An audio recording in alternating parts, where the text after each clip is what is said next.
हरिः ओं श्रीगुरुभ्यो नमः। हरि परमात्मुडु ఈశుడు అజుడు ఆఢ్యుడు అనంతమూర్తి సాగరతనయా హృదీశుడు వికార విదూరుడు నిత్యమంగళాకరుడు కృపాపయోనిధి అకల్మష చిత్తుడు సర్వశక్తి తమరస విలోచనుండు బుధమాన్యు చరిత్ర పవిత్రుడిమ్ములన్ హరినామాంకిత సత్కథామృత రసవ్యాలోలుడైనట్టి సత్పురుష శ్రేష్ఠుడు అసత్కథా లవణవఃపూరంబుతాగ్రోలునే వరమందారమరందపానకుతుక స్వాంతద్విరేఫంబు సత్వరమైపోవునే చేదు వేములకు తద్గంధానుమోదాత్మమై హరిచరణారవిందయుగళర్చన సన్నుతి భక్తి యోగముల్ నిరతము కల్గువారే భవనిరజగర్భుల కందరాని భసుర పదమందు చేరుదురు సూరిజనస్తవనీయ అట్టి సత్పురుషుల పూర్వజన్మ ఫలముం గణితింపతరం బేరికిం కనియన్ నిశ్చల భక్తి యోగమున కంజాత గర్భుండు శోభన చారిత్రు జగత్ పవిత్రు విలసత్ పద్మాకళత్రున్ సుధాశన ముఖ్య స్తుతి పాత్రు దానవచమూజైతృందళత్ పద్మనేత్రు నవీనోజ్వల నీలమేఘ నిభగతృన్ పక్షిరాట్పుత్రినిన్ వరపీత కౌశేయ పరిధాన కీర్తి కాంతి సంధ్యాంబుజరుచి నిచయంబుగాగ కమనీయ హేమ సంకలిత కిరీటంబు రమణ కాంచన శిఖరంబుగాగ మానిత మౌక్తిక మలికారుచి సానుపతిత నిర్ఝర పరం పరలుగాగ చెలువందు నవతులసీ దామకములు లాలిత తట చౌషధీలతలుగాగ వరభుజంబులు నికటస్థ వంశములగ పదములంగణ పాద ప్రపచయములగ లలిత గతి నొప్పు మరకతాచల విడంబితాత్మదేహంబుగలుగు మహాత్ము హరిని. హరి ఓం శ్రీ గురుభ్యో నమః. సత్సంగంలో నిరంతరము కూడా భగవద్గాథలు గానం చేయబడుతూ ఉంటాయా? అలా గానం చేయబడేటువంటి ఆ కథలను కానీ ఎవరైతే శ్రద్ధగా కూర్చుని వింటారో ఆ వినేటువంటి వాళ్ళకి నెమ్మదిగా సంసారం మీద ఆసక్తి పలచబడుతూ ఉంటుంది. కాబట్టి దానికి వయసుతో నిమిత్తం ఏం లేదు. వయసు పెరుగుతున్న వాళ్ళకే పలచబడుతుంది అని లేదు. వయసు పెరుగుతుండేటువంటి వాళ్ళకు కూడా సంసారము, మనుషులు, వ్యక్తులు, ఆభరణాలు, వస్త్రాలు వీటి మీద ఆసక్తి అలా పెరుగుతూనే ఉంటుంది. ఎందుకు పెరగడానికి కారణం ఏమిటంటే వాళ్ళు భగవత్కథ విముఖులు కావడం చేత.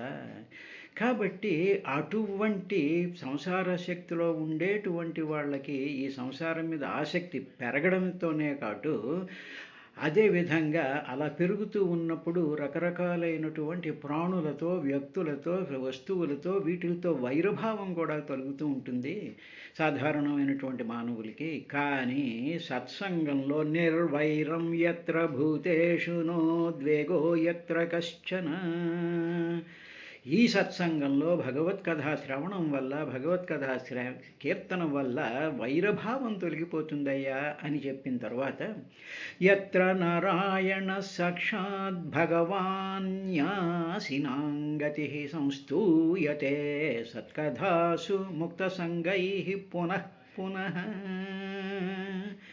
సత్సంగంలో ఎవరైతే సత్సంగం చేస్తూ ఉంటారో ఆ సత్సంగం చేసేటువంటి మహాభక్తులైనటువంటి వాళ్ళు సంసారాసక్తిని విడిచిపెడతారయ్యా. ఆసక్తిని విడిచిపెడతారు అని మాత్రమే ఉన్నది కానీ సంసారాన్ని విడిచిపెడతాడు అని కాదు. అందుకనే మహాభక్తులైన త్యాగరాజస్వామి కానివ్వండి, అన్నమయ్య కానివ్వండి, లేకపోతే జానాబాయి కానివ్వండి, లేకపోతే మిగతా మహాభక్తులు ఎవరైతే సామతమాలి కానీ, రోహిదాస్ కానివ్వండి, ఎవరైనా సరే వాళ్ళకి సంసారాలు ఉన్నాయి. సంసారాలు ఉన్నా నిరంతరము కూడా భగవద్ధ్యానంతో ఉండడం చేత ఆ సంసారంలో ఆ ప్రభావం చేత సకలమైనటువంటి కార్యాలు కూడా ఆటోమేటిక్గా అవి జరిగిపోతూ ఉండేటువంటిది ఉంటుంది. ఆ పనులు చేయడం కోసం అని చెప్పి ఆసక్తి అనేటువంటిది వాళ్ళని విడిచిపెడుతుంది. అలాగా సత్సంగంలో ఉండేటువంటి వాళ్ళ యొక్క ముక్త సంగై ఆ దాంతో సంగత్వాన్ని వాళ్ళు విడిచిపెడతారు. అంటే కార్యాలు చేయడం గురించి విడిచిపెట్టరు. కార్యాలలో ఉండేటువంటి ఫలాలు, వాటి నుంచి వచ్చేటువంటి దూషణ భూషణలతో సంగత్వం వాళ్ళకు ఉండదయ్యా. అలాగా న్యాసినాం అలా సంసారాశక్తిని వదిలేసేటువంటి సర్వసంగ పరిత్యాగులకి గతి భగవాన్ నారాయణ. మరి అటువంటి వాళ్ళ యొక్క లక్ష్యం ఏంటి? What is their life goal ఏమిటి అంటే భగవత్ నారాయణ, భగవంతుడే వాళ్ళకి గతి. అదే శ్రీరామకృష్ణ పరమహంస కూడా చెప్పింది ఏమిటంటే భగవంతుడు అక్కడే సత్యం, మిగతాదంతా అసత్యము అనేటువంటి భావం వాళ్ళకు ఉండడం చేత సర్వంలోనూ కూడా భగవత్ స్వరూపాన్ని చూసేటువంటి ఒకానొక మానసిక అవస్థలోకి దే విల్ బి ప్రొజెక్టెడ్. ఆ ప్రొజెక్షన్ వాళ్ళ మనసుల్లోకి, హృదయంలోకి కలుగుతుందయ్యా. అలాగ కలిగినప్పుడు వాళ్ళు ఏం చేస్తుంటే ముక్త సంగై పునః పునః సంస్తూయతే సత్కథాసు సంస్తూయతే. అలా ఎప్పుడైతే కదిలిందో అప్పుడు పునః పునః మాటికి కూడా భగవంతుణ్ణి చక్కగా స్తుతిస్తూనే ఉంటూ ఉంటారు. అదేవిధంగా మనకి ఇష్టమైన వాళ్ళు ఉన్నారనుకోండి, నిరంతరము వాళ్ళ పేర్లే తలుచుకుంటూ ఉంటాం, వాళ్ళ గురించి ఆలోచిస్తుంటాం. వాళ్ళు 10 మంది వచ్చేటట్టు 10 మందితోనూ మనకి ఇష్టమైనటువంటి వాళ్ళ యొక్క పేర్లనే మనం పలుకుతూ ఉంటాం. తెలియకుండానే మనలోంచి అలా వచ్చేస్తూ ఉంటుంది. అలాగా సాక్షాత్ పునః పునః సంస్తూయతే భగవాన్ నారాయణ. భగవంతుడైనటువంటి నారాయణుడి యొక్క పేరుని మాత్రం నిరంతరము కూడా చక్కగా స్తుతిస్తూ ఉంటారయ్యా. ఆ స్తుతి చేసినప్పుడు ఆ స్తుతిలో నుంచి ఏమిటి వస్తుంది అంటే వాళ్ళల్లో ఉండేటువంటి అనుభవం, వాళ్ళల్లో ఉండేటువంటి భక్తి, వాళ్ళల్లో ఉండేటువంటి ప్రభావము, వాళ్ళ మొత్తం శరీరం అంతా కూడా దానితో నిండిపోయి ఉండడం చేత వాళ్ళు మాట్లాడేటువంటి మాటలు మామూలు మాటలు కాకుండా వీటితో అర్థంతో, పరమార్థంతో, అనుభవంతో, మధురత్వంతో, ఆనందంతో నిండినటువంటి మాట ఎప్పుడైతే వినేటువంటి వాళ్ళ మనసులకి తగులుతుందో అప్పుడు ఆ మనసు ఆ అనుభవాన్ని గ్రహించి వీళ్ళు కూడా భగవంతుడి వైపుకి వెళ్ళగలిగినటువంటి స్థితి ఏర్పడుతూ ఉంటుంది. ఇది భాగవతంలో కమ్యూనికేషన్ సిస్టంలో ఉండేటువంటి గొప్పతనాన్ని చెప్పారు. So everybody cannot communicate. దాంట్లో పరిపూర్ణంగా నిండిపోయి ఉన్నటువంటి వాడు మాత్రమే ఆ కమ్యూనికేట్ చేయగలడు అని చెప్తూ సంస్తూయతే ముక్త సంగై పునః పునః మాటికి అదే మాట్లాడుతూ ఉంటారు. మిగతా పనికిరాని మాటలు ఏమీ కూడా వాళ్ళు మాట్లాడరయ్యా స్వామి అని చెప్తూ ఇంకా ఈ భక్తులు ఏం చేస్తూ ఉంటారంటే వాళ్ళు ఊరికి నేను మెర్సిడెస్ బెంజ్ కారుల్లోనో లేకపోతే పల్లకీల్లోనో విమానాల్లోనో లేకపోతే ఇంకొక దాంట్లోనూ వెళ్ళరయ్యా స్వామి. వాళ్ళు తేషాం విచరతాం పద్భ్యాం తీర్థానాం పావనేచ్ఛయా భీతస్య కిం నరోచేత తావకానాం సమాగమః. ఈ భక్తులున్నానే తీర్థానాం పావన ఇచ్ఛయా పద్భ్యాం విచరతాం. వాళ్ళు తీర్థాలకి మా పుణ్యక్షేత్రాలు వాళ్ళకి వెళ్తూ ఉంటారు వాళ్ళు.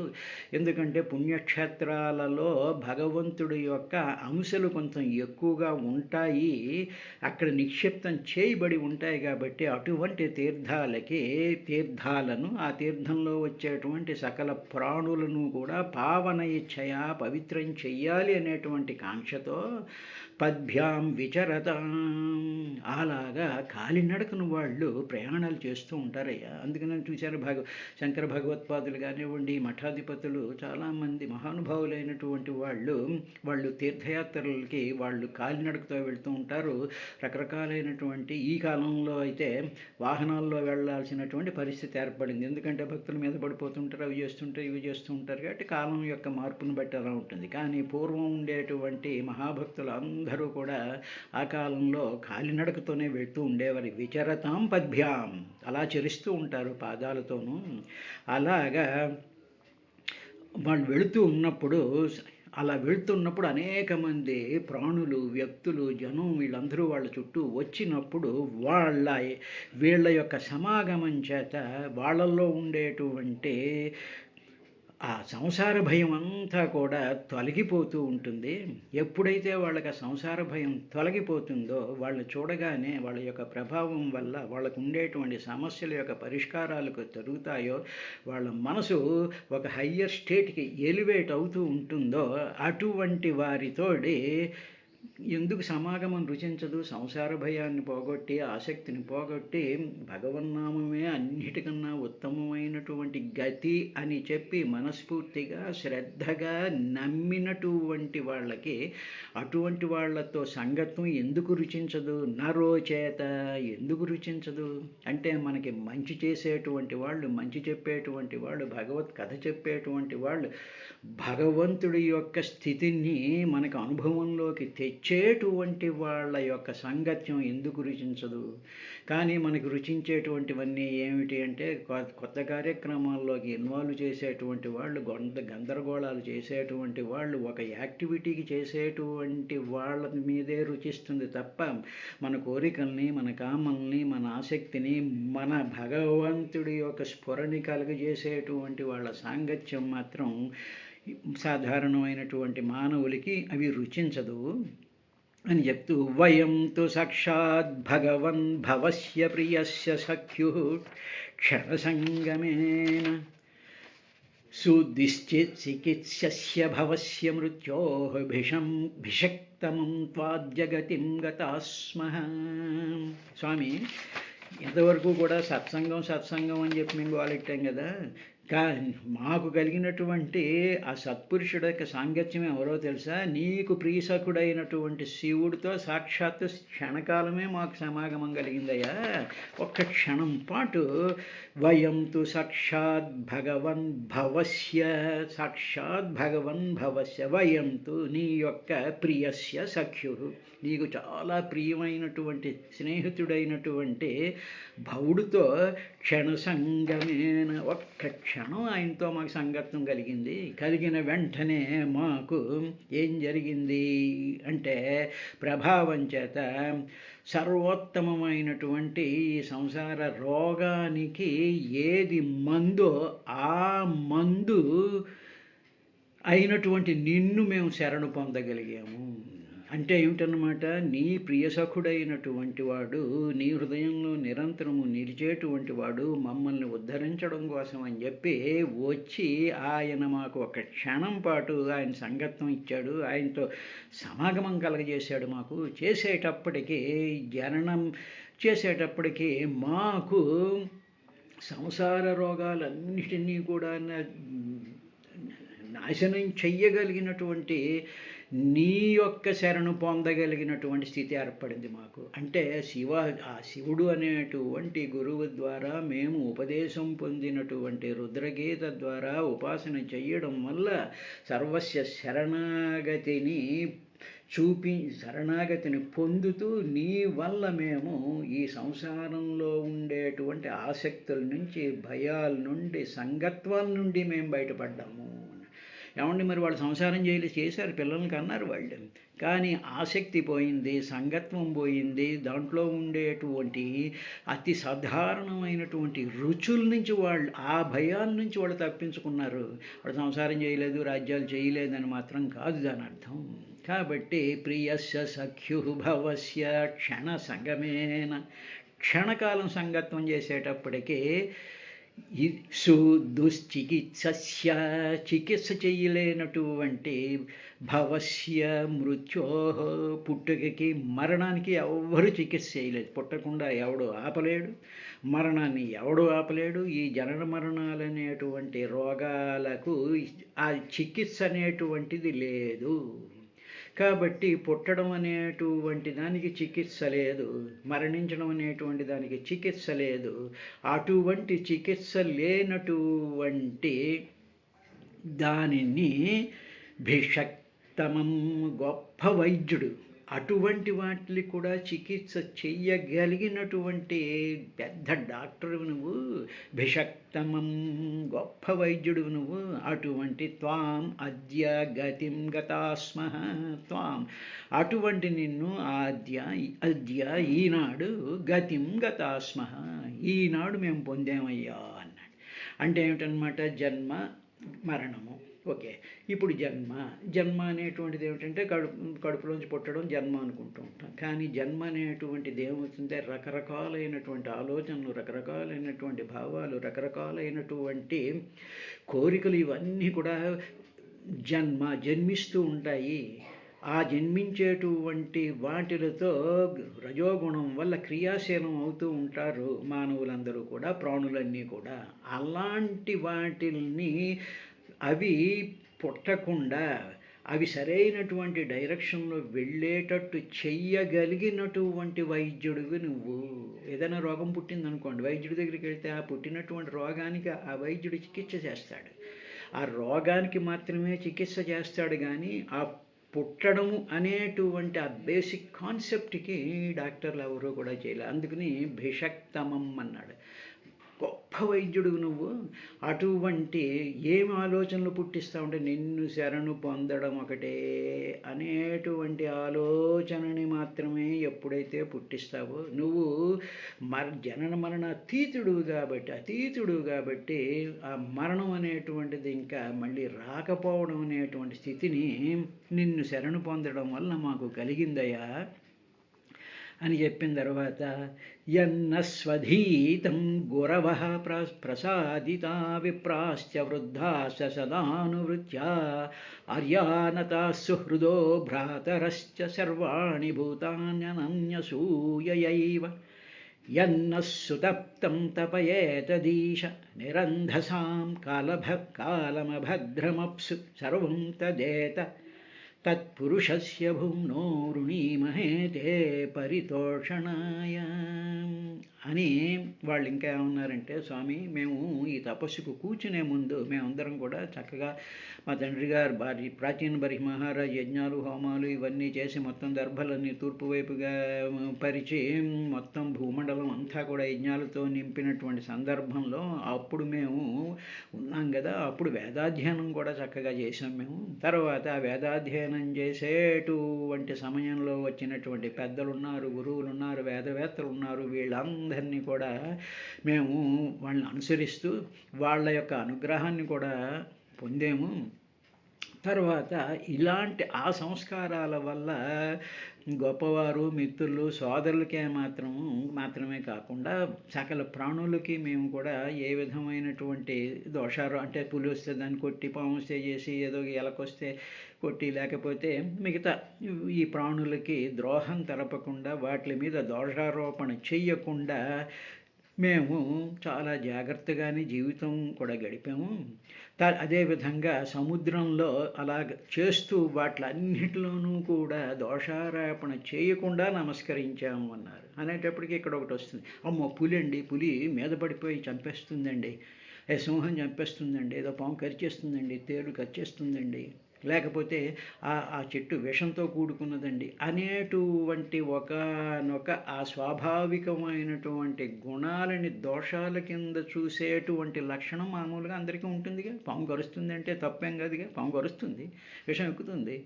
కాబట్టి అది మనకి అంటే దాని చేత ఎఫెక్ట్ అయినటువంటి వాడికి దోషం కింద కనిపిస్తుంది. కానీ మేము ఆ దోషారోపణ చేయలేదు. ఎందుకంటే దాన్ని సృష్టించినటువంటి వాడివి నువ్వు, ఆ గుణం ఇచ్చినటువంటి వాడివి నువ్వు, అవి అలా ఉండడానికి కారణభూతుడైనటువంటి వాడివి నీవు అని గ్రహించిన తరువాత వాటికి కూడా మేము దోషారోపణ చేయకుండా నమస్కరించామయ్యా.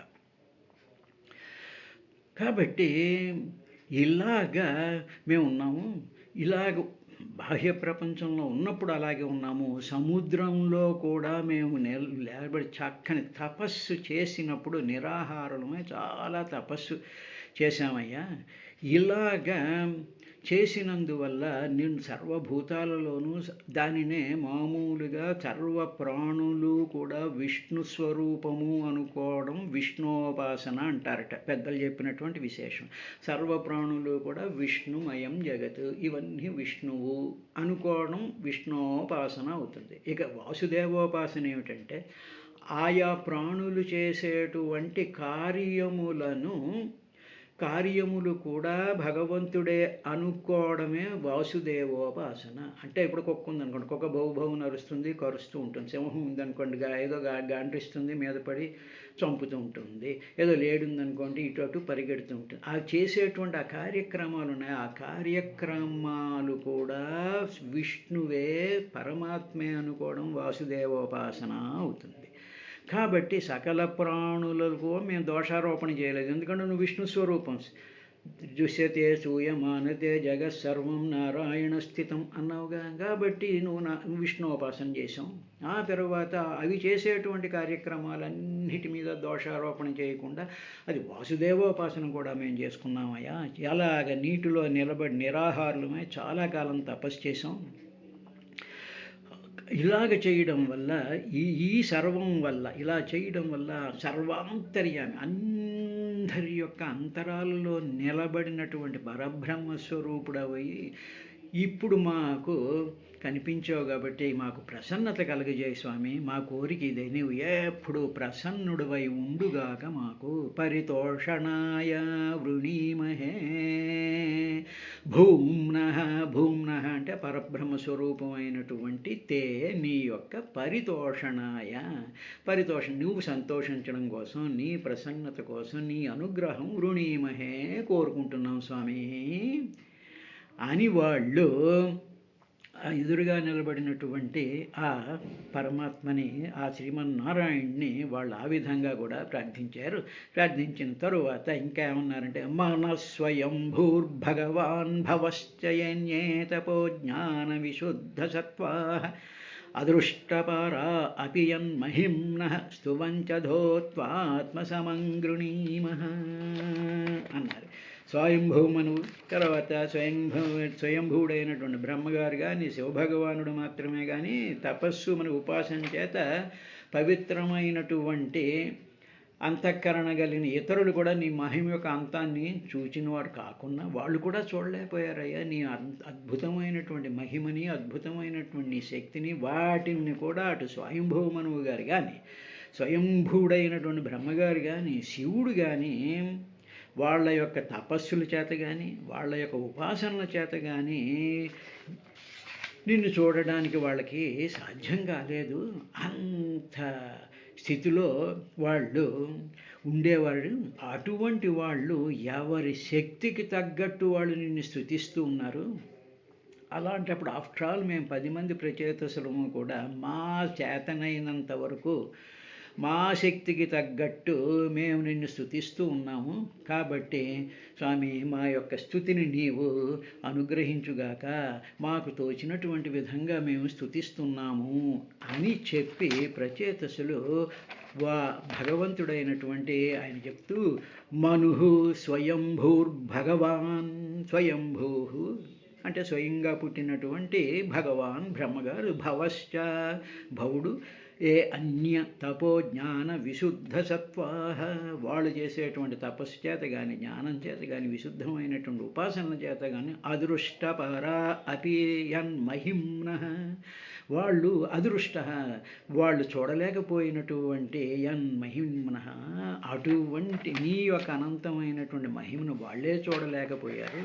కానీ వాళ్ళు తమ శక్తికి తగ్గట్టుగా స్తువంత్యః అధోత్వా ఆత్మసమంగృణీమః వాళ్ళ యొక్క శక్తులను బట్టి, వాళ్ళ యొక్క కెపాసిటీని బట్టి, వాళ్ళ యొక్క ఇంటెలిజెన్స్ని బట్టి, వాళ్ళ యొక్క మేధాశక్తిని బట్టి, వాళ్ళ యొక్క తపో ప్రభావాన్ని బట్టి, వాళ్ళ యొక్క సాధన బలం చేత వాళ్ళు స్తుతించారు. మేము కూడా అదేవిధంగా స్తుతిస్తూ ఉన్నాము అని ఇక్కడ ఒక పాయింట్ ఒకటి చెప్పారు. అంటే ఏమిటనమాట, భగవంతుడే కావాలి, భగవంతుడి యొక్క భక్తుల యొక్క సాంగత్యం కావాలి, భగవత్ కథాశ్రవణం చేయాలి, సంసారం మీద ఉండేటువంటి కర్మల్ని నెమ్మదిగా కట్ చేసుకుంటూ సంసార శక్తి పలచబడేటట్టు విధంగా చేసుకుంటూ ఉండేటువంటి సందర్భంలో మానవులలో కలిగేటువంటి ఆ భగవత్ సంపర్కం వల్ల, ఆ భగవద్భావన వల్ల, ఆ నామస్మరణ వల్ల అప్పుడు వాళ్ళకి ఆ సంస్కారం ఏర్పడుతూ ఉన్నప్పుడు అప్పుడు వాళ్ళు శక్త్యానుసారం భగవన్నామ స్మరణ, భగవంతుడి యొక్క ధ్యానం, భగవంతుడి యొక్క స్థితి కావాలి, భగవంతుడిని చూడాలి అనుకుని తీర్థస్థానాలకు వెళ్ళినప్పుడు కానీ, దేవాలయాలకు వెళ్ళినప్పుడు కానీ, మరొక చోటికి వెళ్ళినప్పుడు కానీ దృష్టి అంతా కూడా దాని మీద పెట్టి వాళ్ళ శక్త్యానుసారము కూడా స్తుతిస్తూ ఉండాలి అని చెప్పి it all depends on the capacity of the single human individual. అది కాకుండా మిగతా విధంగా మనం ప్రయత్నం చేయకూడదు అని చెప్పి భాగవతం చెప్పింది. రేపటి కార్యక్రమంలో ఇంకా వాళ్ళు ఏం చెప్పారు అనేటువంటి విశేషాన్ని చూద్దాం.